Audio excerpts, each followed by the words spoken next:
School படித்தது ஒரு இடம், காலேஜ் படித்தது ஒரு இடம், இப்போ வேலைக்கு வந்திருக்கிறது வேற ஒரு இடங்க. இப்படி மாற்றி மாற்றி வேறு வேறு வாட்டர்ஸ் எப்படி சொல்கிறது, உப்பு தண்ணியாக இருக்கும், நல்ல தண்ணி இருக்கும், ஹாட் வாட்டரில் குளிப்போம். இந்த மாதிரி தண்ணியை மாற்றி மாற்றி நம்ம குளிக்கிறதுனால முடியோட வேர் வந்து வலுவிழந்து போயிடுதுங்க. அதிகமான ஹேர் ஃபால் ஏற்படுதுங்க. அதிக அமௌண்ட் போட்டு ஒரு ஷாம்பை தேடி தேடி கண்டுபிடிச்சிங்க. அந்த ஷாம்பை போட்டாலும் அதே பிரச்சனை கொஞ்சம் கூட குறையலைங்க.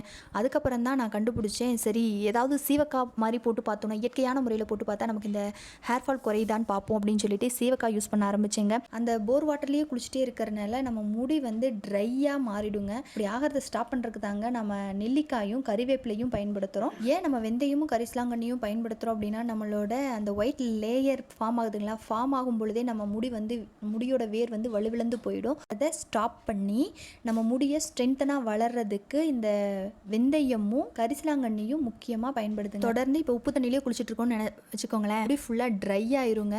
அந்த ட்ரைனஸை போக்குறதுக்காக தான் நம்ம ஆலுவேராவும் ஹைபிஸ்கஸும் பயன்படுத்துகிறோம் அந்த சிவக்காயில்.